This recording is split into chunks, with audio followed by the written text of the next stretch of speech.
Hello students, आप सभी के लिए बहुत इंपॉर्टेंट इन्फॉर्मेशन है। डीएसयू ने अभी अपना लैटरल एंट्री का जो इन्फॉर्मेशन था, जो एडमिशन वो लेने वाले थे, उसका फाइनली नोटिफिकेशन जारी कर दिया है।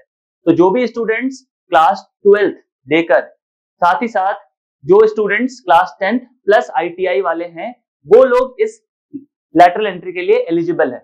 यानी कहने का मतलब ये है, या तो आप class 10th plus ITI holder हो, या फिर आपने क्लास 12th पास आउट कर लिया होगा।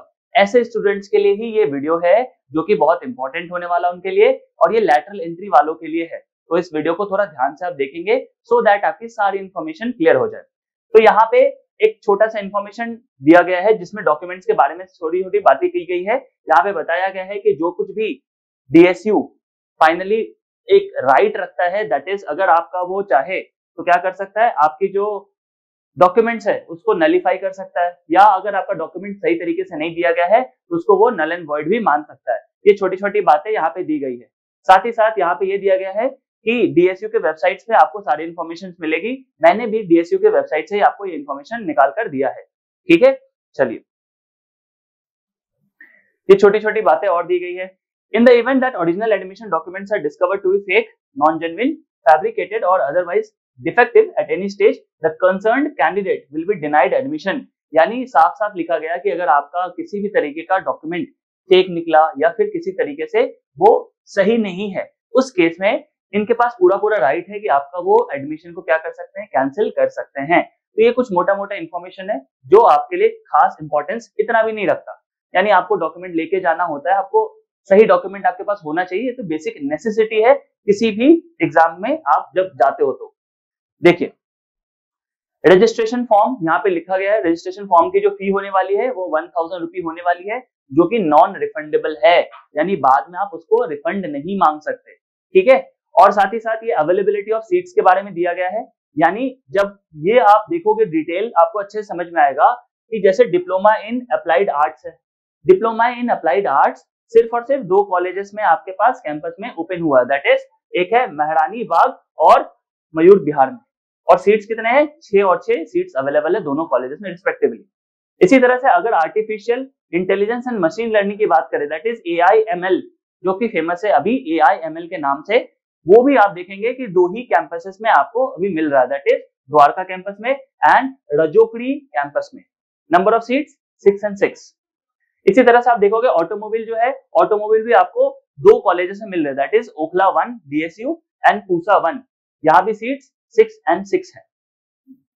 इसी तरह से आप देखेंगे कि केमिकल इंजीनियरिंग जो है, वहां पे JND जो कॉलेज है, वहां पे नंबर ऑफ सीट्स 12 है। तो इस तरह से पूरी डिटेल दी गई है एक एक करके। कंप्यूटर साइंस एंड इंजीनियरिंग के बहुत सारे अभी देखोगे आप कॉलेजेस खुले हैं, दैट इज एक तो अंबेडकर है सकरपुर में, गुरु नानक देव है, कस्तूरबा है जो कि सिर्फ और सिर्फ स्पेशली गर्ल्स के लिए होता है। ठीक है, उनके लिए अच्छा अपॉर्चुनिटी है, जो भी गर्ल्स हैं वो इस जगह जा सकते हैं। 12 सीट्स उनके पास अवेलेबल है। यहाँ पे आप देखोगे द्वारका में भी है, रजोकड़ी में भी है, और इस तरह से महारानी बाग में भी है। महारानी बाग भी फ्रेंड्स सिर्फ और सिर्फ गर्ल्स के लिए होता है।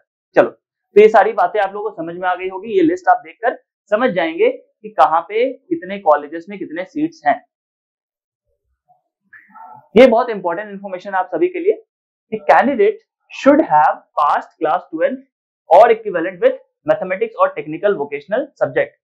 यानी आपको क्लास 12 तो पास आउट करना ही करना है, या फिर आपने अगर कोई वोकेशनल कोर्स कर रखा है जो कि इक्विवेलेंट होते हैं क्लास 12 के, वो भी चलेगा। या फिर और candidate should have passed class 10 plus ITI, जो कि 2 साल का होता है। इन सब के लिए जो क्राइटेरिया है ना फ्रेंड्स, वो है 60% मार्क्स। ये बहुत इंपॉर्टेंट इन्फॉर्मेशन है। यानी आपको 60% मार्क्स किसी भी हाल में आने चाहिए, तभी जाके आपका यहाँ पे लैटरल एंट्री में एडमिशन होगा। साफ साफ क्राइटेरिया इन्होंने लिख रखा है। ठीक है, तो आप इस लिस्ट से देख सकते हैं। इलेक्ट्रिकल इंजीनियरिंग के लिए जीबी पंत में भी है। ठीक है, इस तरह से गुरु नानक में भी है, पूसा 1 में भी है। इलेक्ट्रॉनिक्स के लिए बहुत सारे कॉलेजेस खुले हैं, पूसा 1, अंबेडकर, गुरु नानक, कस्तूरबा, महारानी बाग और पूसा 1। ठीक है, जो बच्चे फैशन डिजाइनिंग ऑन सब के तरफ इंटरेस्ट रखते हैं, उनके लिए भी अभी 2 कॉलेजेस खुले हुए हैं, that is Aryabhatta campus and Kasturba. Interior designing के लिए भी आप देखेंगे 2 कॉलेजेस हैं, आर्यभट्ट कैंपस एंड महारानी बाग। 6 सीट्स इसमें है। तो ये लिस्ट मैं आपको डिस्क्रिप्शन बॉक्स में अटैच कर दूंगा। ठीक है, आप इसको देखकर अपने आप को एकदम बिल्कुल कंफर्म कर सकते हैं कि किस जगह पे आपकी सीट्स कितनी है और कहाँ आपको एडमिशन लेना चाहिए। ठीक है, अच्छा, सबसे इंपॉर्टेंट चीज, last date of registration is 1 सितंबर 2024, यानी रजिस्ट्रेशन अभी ऑलरेडी स्टार्ट हो चुकी है। आपको जो लास्ट रजिस्ट्रेशन डेट है ना वो है 1 सितंबर, यानी 1 सितंबर से पहले पहले आपको अपने आप को रजिस्टर कर लेना है।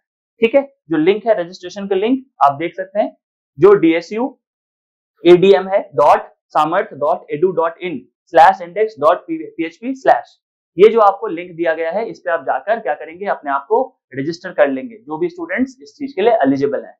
सो होपफुली मुझे लग रहा है ये वीडियो आपको अच्छे से समझ आ गया होगा। अगर आपको कोई भी अभी भी इंफॉर्मेशन चाहिए या क्वेरी आ रही है, दिक्कत आ रही है, तो हमारे नंबर पे आप कॉल करके ज्यादा जानकारी ले सकते हैं, या फिर DSU का जो वेबसाइट है वहां जाकर आप बिल्कुल उसको चेकआउट करिए, सारी इन्फॉर्मेशन आपको वहां से मिल जाएगी। Thank you.